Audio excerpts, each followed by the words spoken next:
कम से कम आधे घंटे पहले से पहले एक झोपड़ी लगी सर, आग लगते लगते सर इधर काबू नहीं पाया गया सर, इधर पूरे पूरे बिकते डरते चला गया।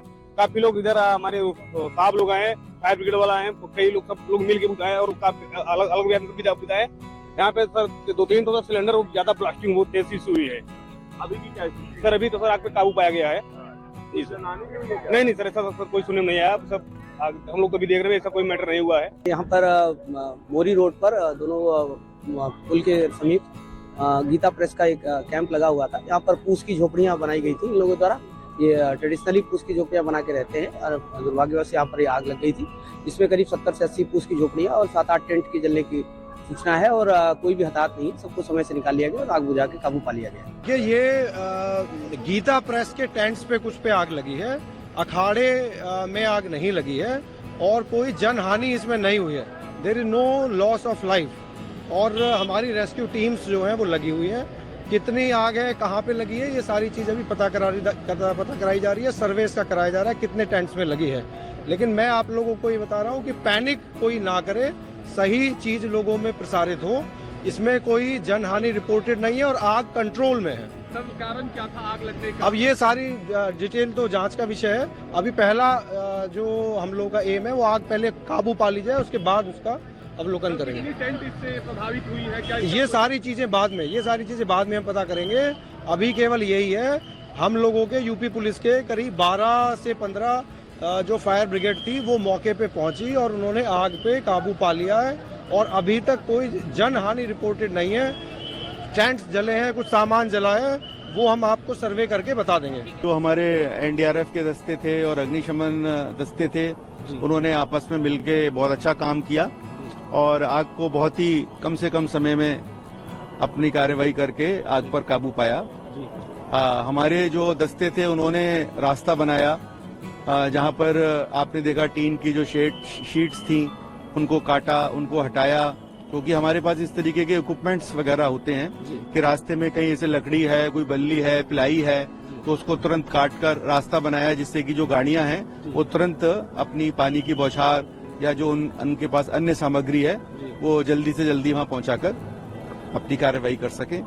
तो यही हमारी टीमों ने मिलकर आपस में काम किया। कितनी टीम सर एनडीआरएफ की डिप्लॉय थी यहाँ पर? यहाँ पर 4 टीमें हमारी तुरंत पहुंच गई थी। एक टीम सबसे पहले पहुंची थी, उसके 5-10 मिनट के अंदर 3-4 मिनट के अंदर तो हमारी पहली टीम पहुंच गई थी और अगले 10 मिनट के बाद हमारी 3 टीमें अलग अलग सेक्टरों से, पास के सेक्टरों से पहुंच चुकी है। लगभग 1600 बजे ये सूचना प्राप्त हुई कि यहाँ पे एक सिलेंडर ब्लास्ट की सूचना प्राप्त हुई। उस सूचना पे तत्कालिक रूप से Uttar Pradesh fire services and emergency services, Uttar Pradesh police के लोग, स्वयंसेवी संस्थान के लोग ने तत्कालिक मौके पे गए और जिस तरह से उनका ट्रेनिंग और स्किल सेट था उसके आधार पे सबसे पहले उन्होंने सभी लोगों को वहां से इवैक्यूएट किया। आसपास के एरिया से भी लोगों को इवैक्यूएट किया। इवैक्यूएट करने के बाद से जो फायर का कारण था उसको आइडेंटिफाई करने के बाद से तत्कालिक रूप से फायर को बुझाया गया। लगभग 20 से ऊपर फायर इंजन जो आके और फायर वाटर सोर्सेज से कनेक्ट करके इसको बुझाएं। साथ में हम लोगों ने कई सारे जो है फायर एक्सटिंग्विशर्स का भी इस्तेमाल किया, जिससे बहुत कम समय में फायर को पूरी तरह से कंट्रोल पाया जा सका।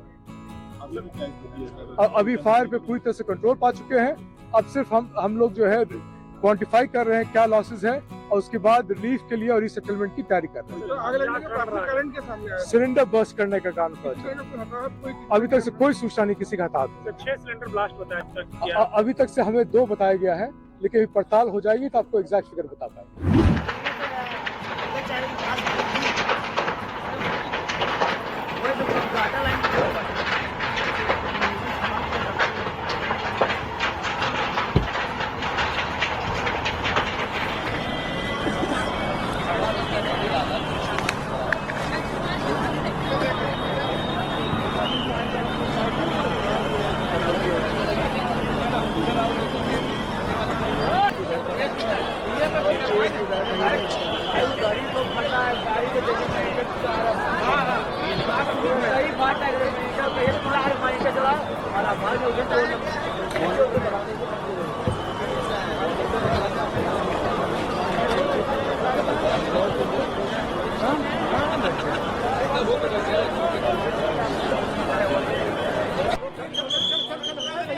पीछे चलिए।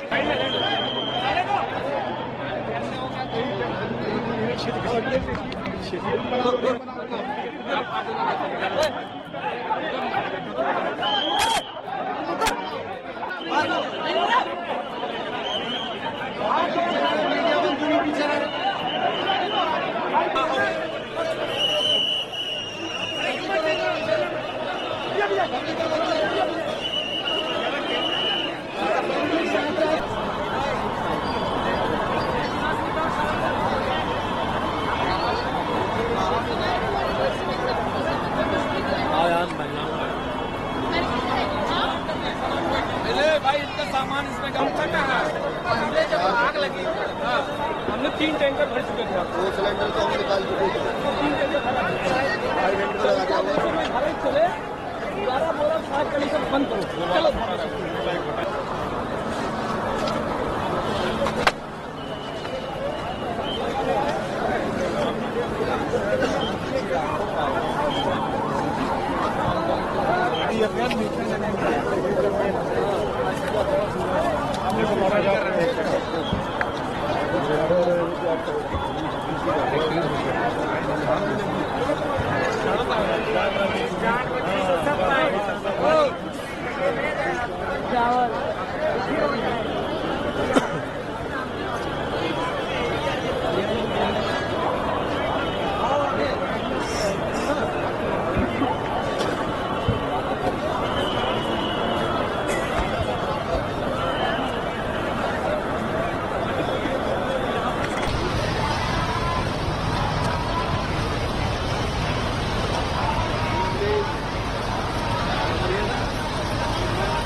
आई है भाई अभी